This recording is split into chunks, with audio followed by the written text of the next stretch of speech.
Assalamualaikum warahmatullahi wabarakatuh. Perkenalkan, nama saya Leni Mailiani. Di sini saya akan membahas tentang laporan arus kas atau cash flow.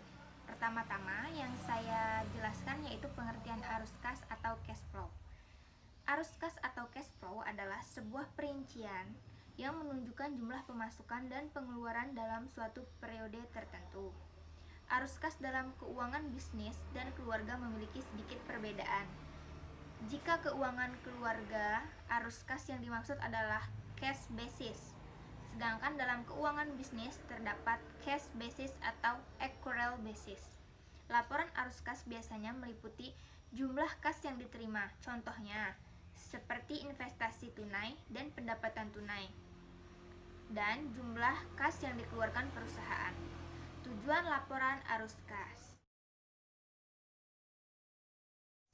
Tujuan laporan arus kas sendiri yaitu menyajikan informasi mengenai penerimaan dan pengeluaran kas dalam suatu periode akuntansi. Selain bermanfaat bagi perusahaan, laporan arus kas juga memiliki manfaat untuk investor, kreditor, dan lainnya. Dengan adanya laporan arus kas, Anda dapat melihat beberapa hal. Yang pertama, kemampuan entitas dalam mendapatkan arus kas. Laporan arus kas dinilai lebih baik dari data aktual. Dengan laporan arus kas, Anda bisa membuat prediksi mengenai kemampuan entitas suatu perusahaan dalam menghasilkan arus kas di masa depan. Yang kedua, transaksi investasi dan pendanaan kas. Jumlah aset dan kewajiban bisa berubah karena faktor tertentu. Adanya pemeriksaan transaksi, investasi, dan pendanaan, maka Anda dapat mengetahui penyebab perubahan kedua akun tersebut. Yang ketiga, kemampuan entitas untuk membayar dividen dan kewajiban. Adanya laporan arus kas, perusahaan bisa memastikan jumlah kas untuk membayar sejumlah kewajiban, seperti misalnya gaji karyawan, pembayaran hutang, dan membayar dividen, pembagian laba pada pemegang saham. Selain itu, dengan laporan arus kas, investor bisa melihat gambaran arus kas dalam kegiatan bisnis perusahaan Anda. Yang keempat, keterangan atas perbedaan antara angka laba bersih dan kas bersih. Informasi laba bersih dibutuhkan oleh pihak-pihak yang menggunakan laporan keuangan.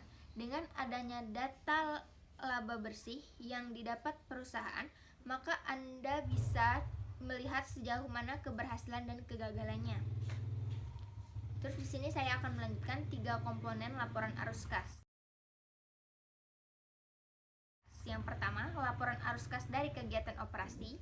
Yang kedua, laporan arus kas dari investasi. Dan yang ketiga adalah arus kas dari kegiatan pendanaan.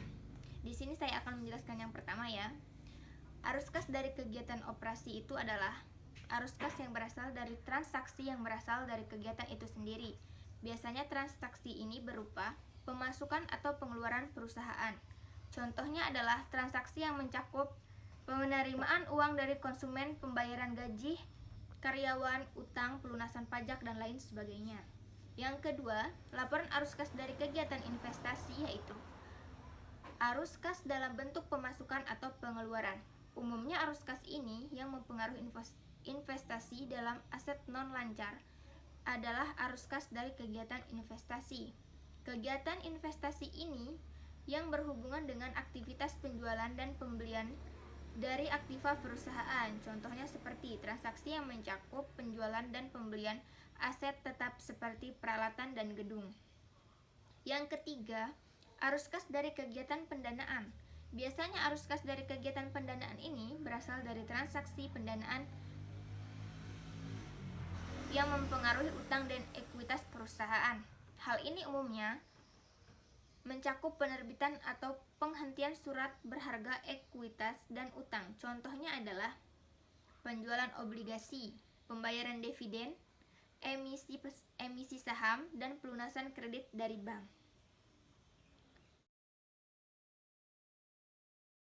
Metode pembuatan laporan arus kas itu dibagi menjadi 2, yaitu metode tidak langsung dan metode langsung. Yang pertama, saya akan menjelaskan tentang metode tidak langsung. Metode tidak langsung ini disusun dengan 3 elemen. Yang pertama yaitu elemen kas dari kegiatan usaha yang diletakkan paling atas. Setelah itu, elemen arus kas yang berasal dari kegiatan investasi dan arus kas dari kegiatan pendanaan.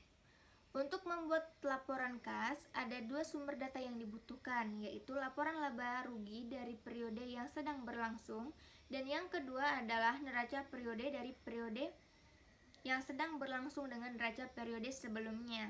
Untuk lebih jelasnya,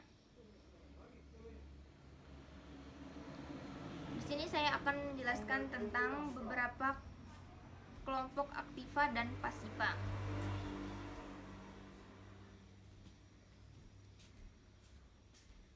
Kelompok aktiva yaitu jika angka pada kolom net change positif, artinya itu tidak minus ya, maka terjadi pengeluaran kas. Sedangkan jika minus, maka terjadi penerimaan kas.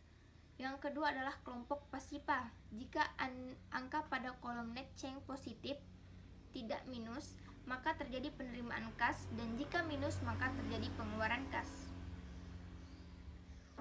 Terus di sini saya akan melanjutkan penjelasan metode langsung. Metode langsung, penyusunan laporan arus kas dilakukan berdasarkan pada buku kas ataupun bank. Untuk menggunakan metode ini, kita harus melaporkan kelompok-kelompok penerimaan dan pengeluaran kas dari kegiatan operasional perusahaan. Setelah itu, dilanjutkan dengan kegiatan investasi dan pembiayaan. Sekian penjelasan dari saya. Apabila ada kurang atau kata-kata yang tidak dapat dipahami, saya mohon maaf. Wassalamualaikum warahmatullahi wabarakatuh.